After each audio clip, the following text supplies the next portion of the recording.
सहनावतु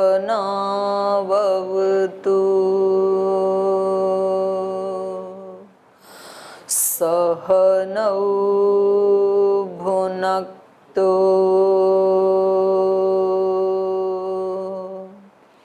सह वीर्यं करवावहै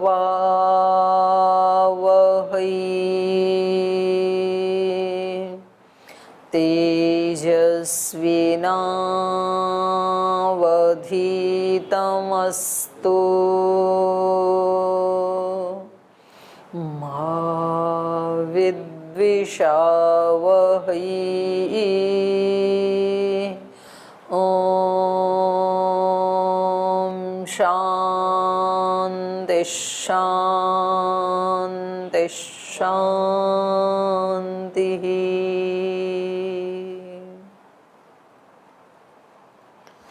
सूत्र पाठ।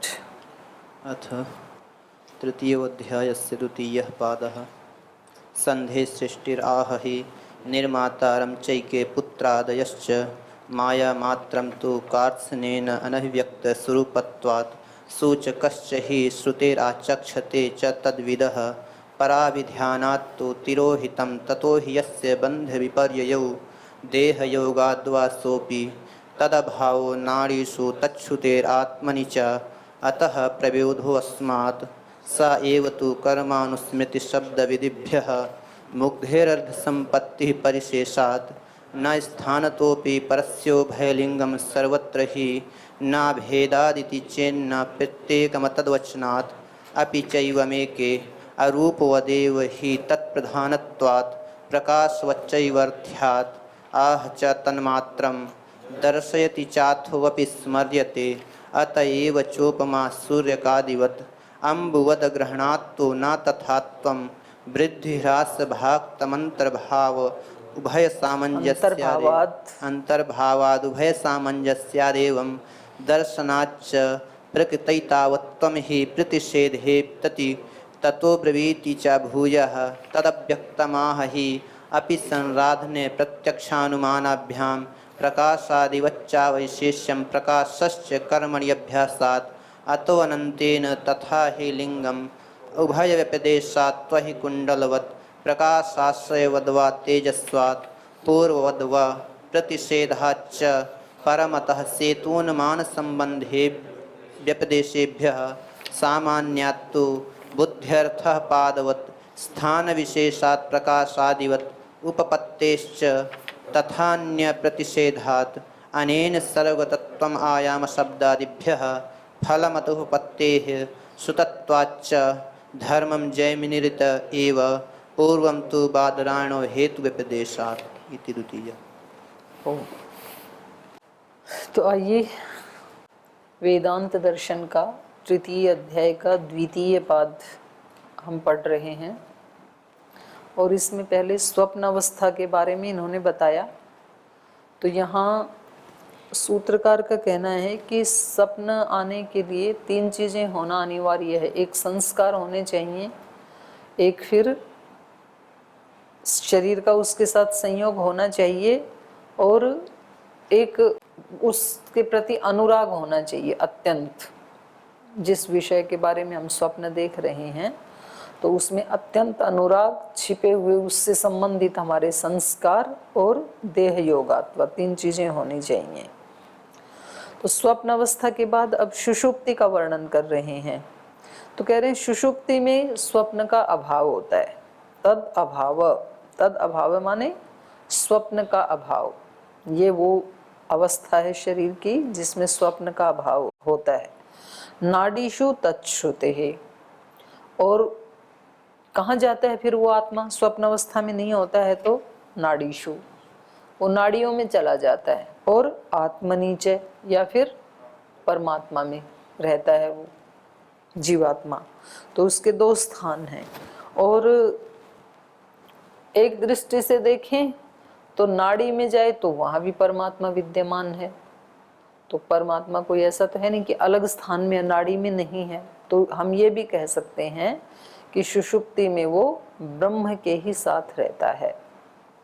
आगे कहा अतः प्रबोधो अस्मात्। और जहाँ पर जाता है ये, वहीं से ही फिर वापस भी आता है। अतः इस कारण से अस्मात् प्रबोधः, अस्मात् माने परमात्मा से, है ना, और ब्रह्म से, तो परमात्मा से निकल करके ही ये जागृत अवस्था में आता है। तो ये हम पढ़ रहे हैं।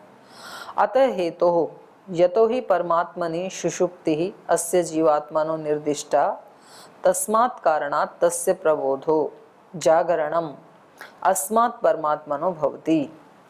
कह रहे हैं अतो हेतु यतो ही परमात्मनि सुषुप्ति अस्य जीवात्मन, ये सुषुप्ति अवस्था में परमात्मा में चला जाता है। तो ये निर्दिष्टा, ये स्थिति हमने निर्दिष्ट कर दी 7 नंबर सूत्र में। तस्मात् कारणात्, इस कारण से, तस्य प्रबोधो, प्रबोध माने जागरणम, उसका जागरण भी अस्मात् परमात्मनो भवति, इस परमात्मा से ही होगा। जहां जाके रुका था व्यक्ति वापस वहीं से तो आएगा। उक्तम च कुत एतत् आगात, बृहदारण्यक में प्रश्न पूछा गया है, ऋषि पूछते हैं कि ये कहाँ चला जाता है और फिर ये कहाँ से आता है। कुत एतत् आगात इति प्रश्नस्य उत्तरम, इस प्रश्न के उत्तर में वहां पर कहा है एतस्माद् आत्मनः सर्वे प्राणाः व्युच्चरन्ति। एतस्मात् मतलब क्योंकि सब प्राण वहां जाकर के एकत्रित होते हैं। प्राण का मतलब है इंद्रियां, सब इंद्रियां वहीं चली जाती हैं। तो इस कारण से आत्मनः सर्वे प्राणाः, तो आत्मा के, इस जीवात्मा के सभी जो इंद्रियां हैं वो वहीं से व्युच्चरन्ति, वहीं से वापस भी आती हैं। फिर जहाँ जा कर के वो विश्राम पाती हैं, वहीं से उठ करके दोबारा आ जाती हैं।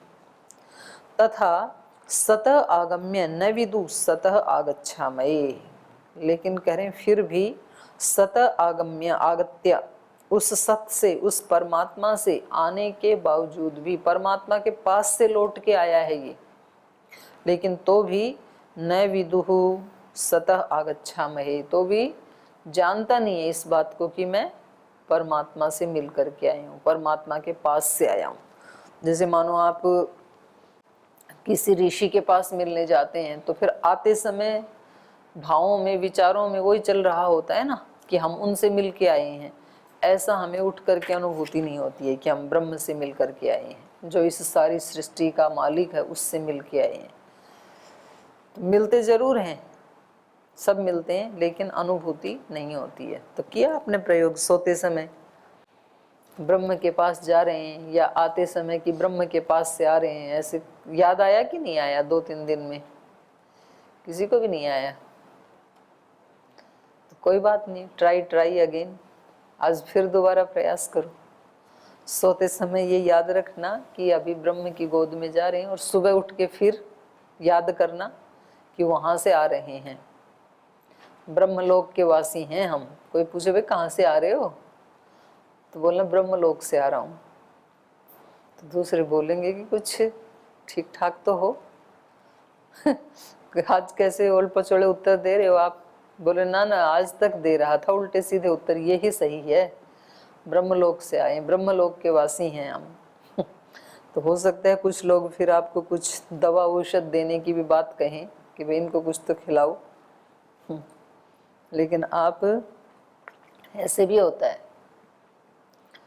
कि उनको लगता है कि भाई कुछ तो हो गया, वो जबरदस्ती भी खिलवा देते हैं। आया था ना एक ब्रह्मचारी यहाँ पे, आप तो इंटरव्यू में साथ थे, तो बोल जी मेरे घर वालों ने ना, ये मैं ऐसी बातें कर रहा था तो बोले मेरे को जबरदस्ती वहां पर भेज दिया कि किसी साइकोलॉजिस्ट के पास, कि ये ठीक नहीं है हमारा लड़का, गलत बातें कर रहा है। मतलब अध्यात्म की बातें करना गलत बातें हैं।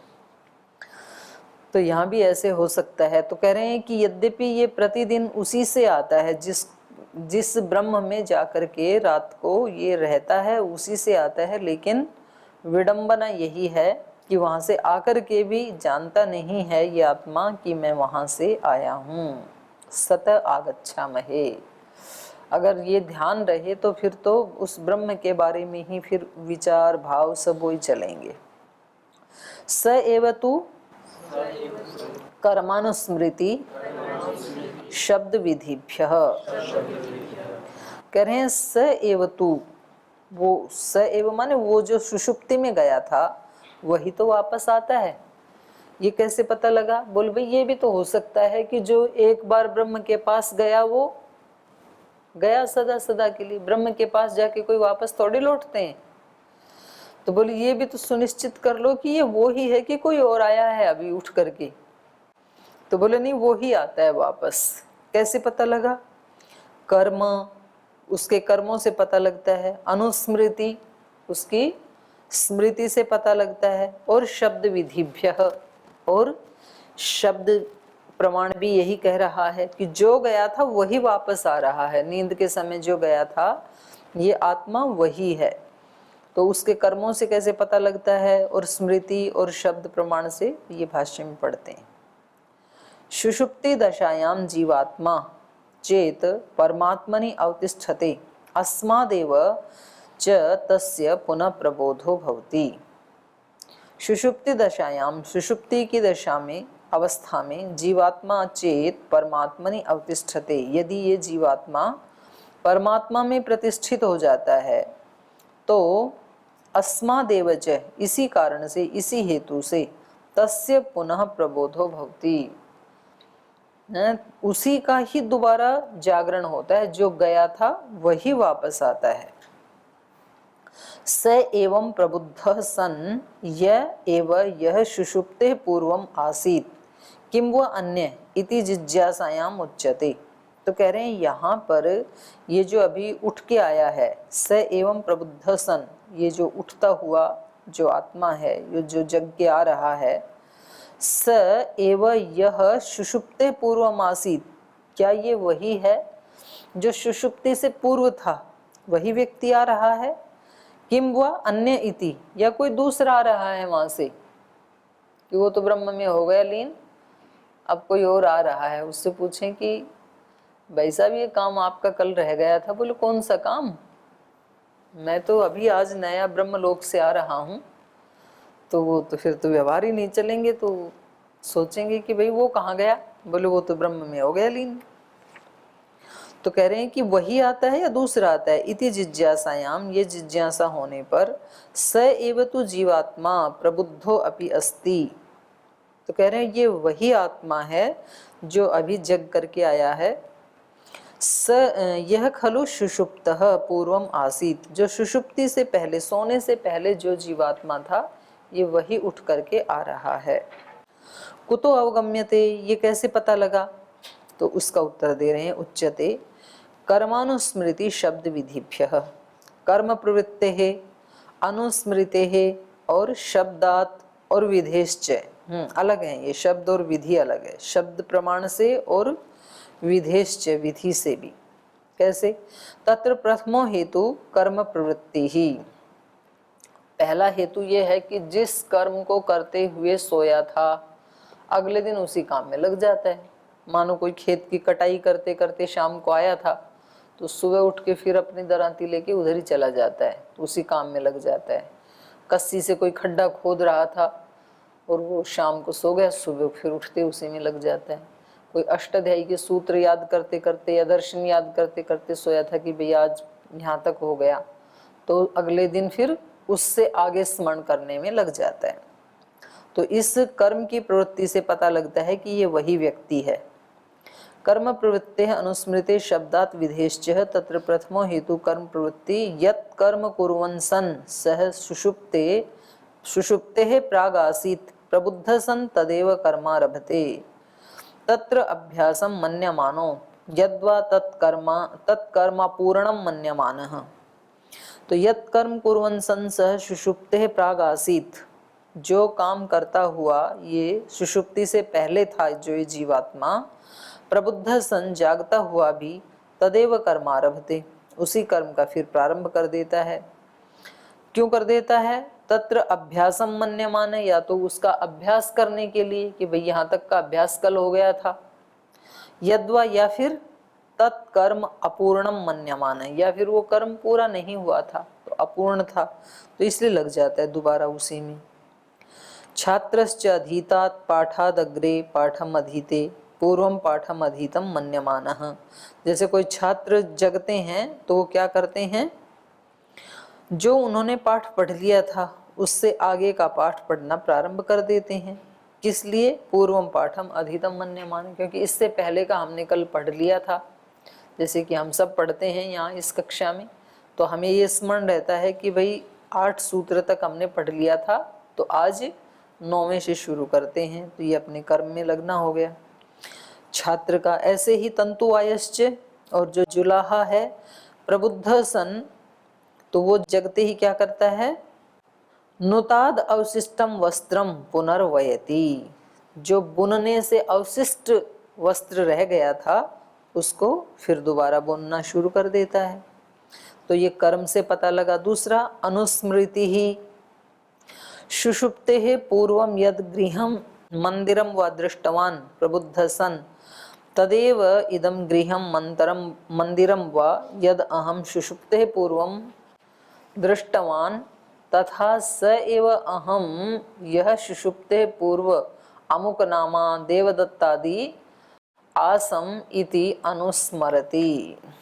तो कह रहे हैं अनुस्मृति से भी पता लगता है। सुषुप्ते पूर्वम यद गृहम मंदिरम व दृष्टवान, सोने से पहले जिस घर को या जिस मंदिर को उसने देखा था, जिसको अपना मान रहा था घर या मंदिर को, प्रबुद्ध सन, तो जगते हुए ही, तदेव इदम गृहम मंदिरम वा, तो ये वही घर है या ये वही मंदिर है, यद अहम सुषुप्ते पूर्वम दृष्टवान, जिसको मैंने सोने से पहले देखा था, तथा स एव अहम, और ये मैं वही हूँ, यह सुषुप्ते पूर्व अमुक नामा, जो सोने से पहले अमुक नाम वाला था, देवदत्तादि नाम वाला था, देवदत्तादि आसम, जो मैं देवदत्तादि था वही मैं हूँ अभी उठने के बाद। इति अनुस्मृति, तो ये जो स्मृति रहती है, नहीं तो पता लगा कि अगले दिन याद ही नहीं है व्यक्ति को, तो कैसे व्यवहार करें उससे। आपसे पूछें कि भाई कक्षा में कहाँ तक पढ़ा दिया था, बोल जी कौन सा पाठ और कौन सा पढ़ाना, तो पीछे का पाठ तो गया मेरा सारा। तो अभी तो आप बता देते हो कि जी 8 तक हो गया था, 9 तक हो गया था, तो उससे आगे चल पड़ते हैं। अगला है शब्द प्रमाण से। पुनः प्रतिन्यायम प्रतियोन्याद्रवति बुद्धांताय एव। कह रहे हैं पुनः प्रतिन्यायम, प्रतिन्यायम माने जिस मार्ग से गया था उसी रास्ते से, प्रतियोनि, प्रतियोनि माने अपने मूल कारण में, आद्रवती वापस आ जाता है। किसके लिए? बुधांताय एव, माने जैसे वो जागृत अवस्था में था वैसा ही होने के लिए।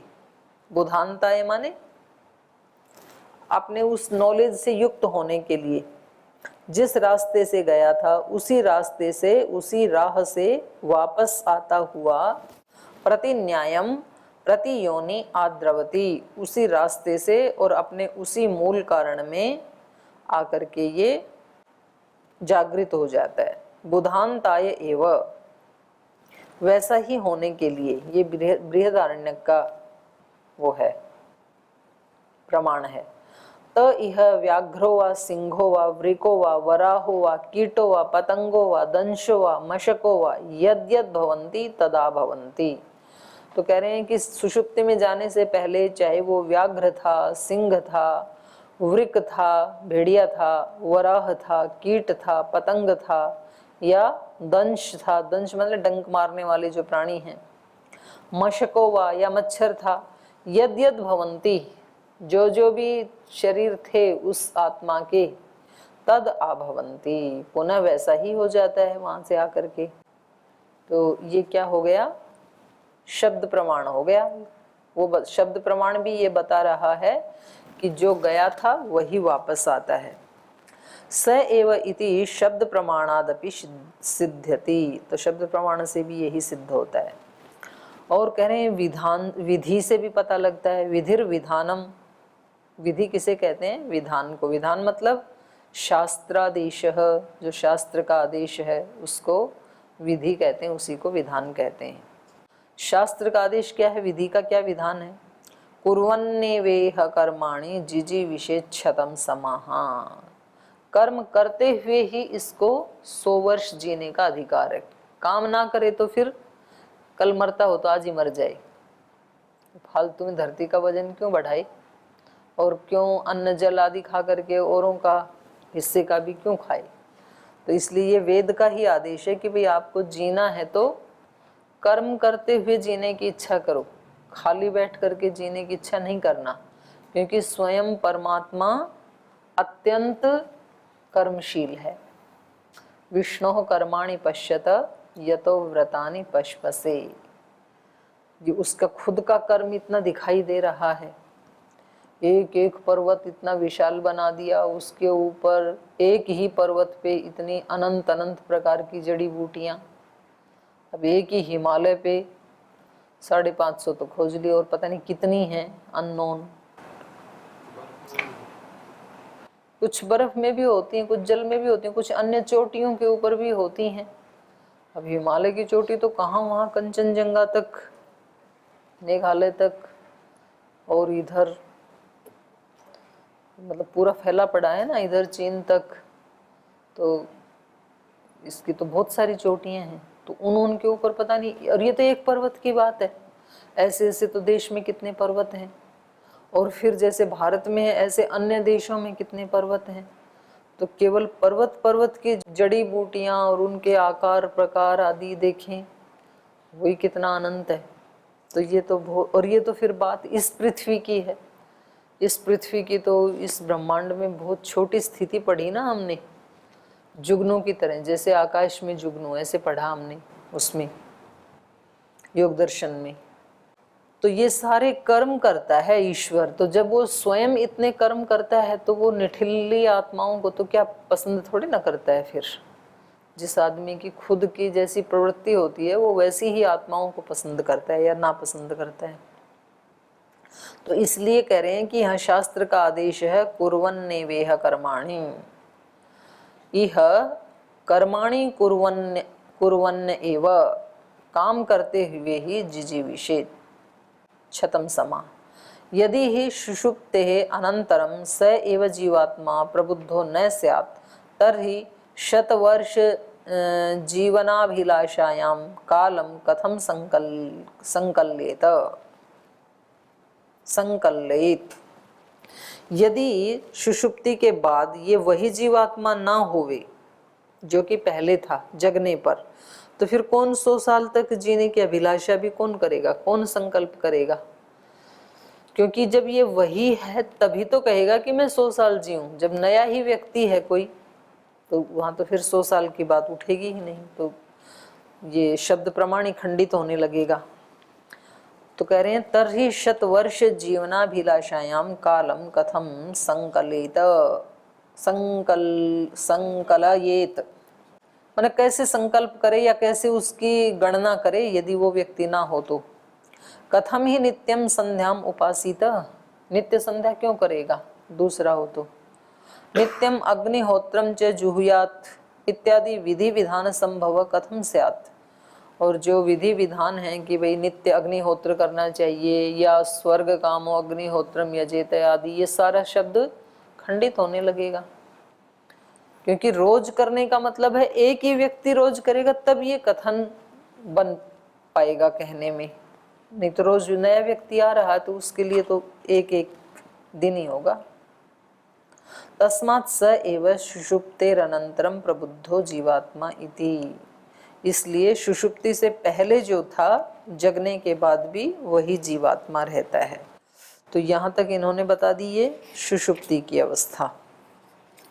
तो सुषुप्ति की अवस्था क्या बताई, स्वप्न से रहित होता है और उस समय जीवात्मा या तो सुषुम्ना नाड़ी में चला जाता है और या तो परमात्मा में रहता है।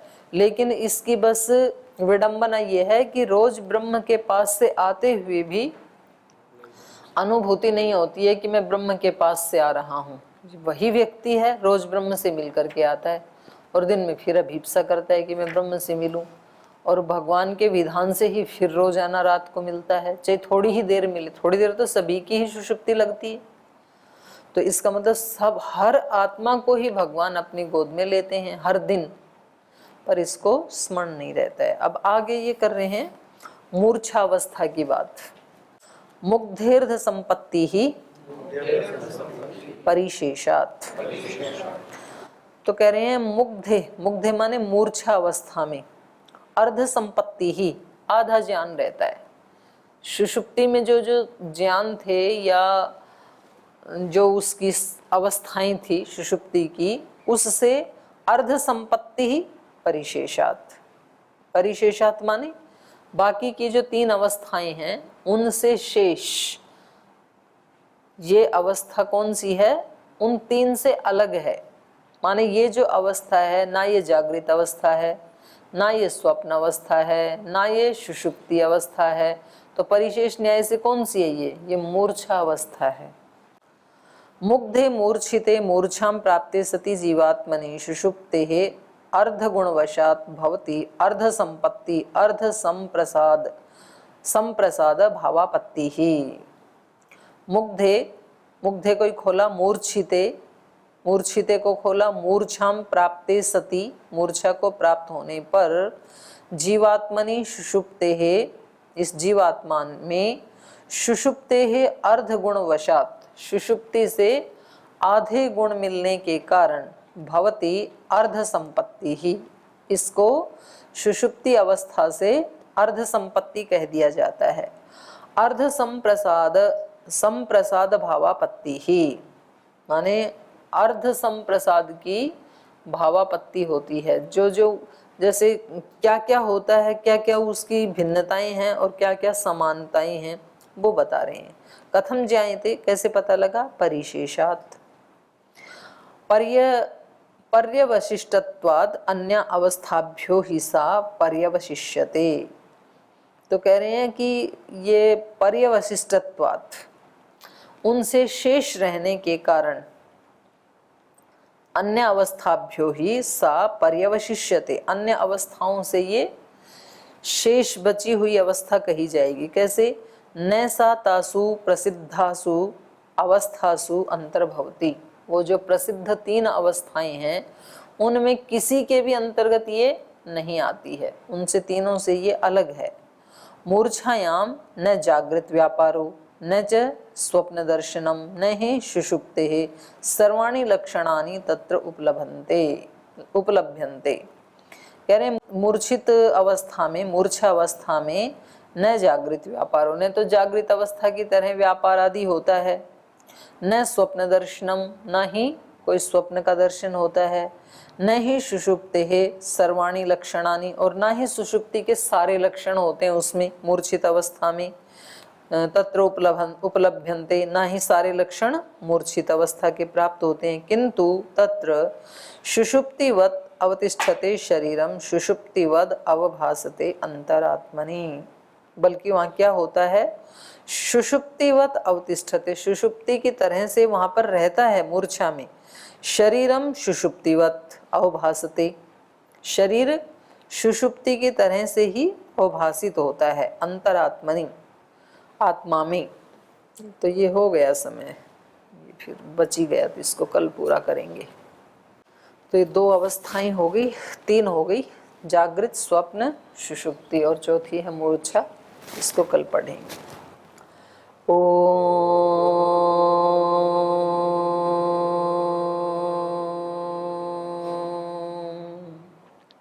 शांति शांति शांति। श्री गुरुभ्यो नमः।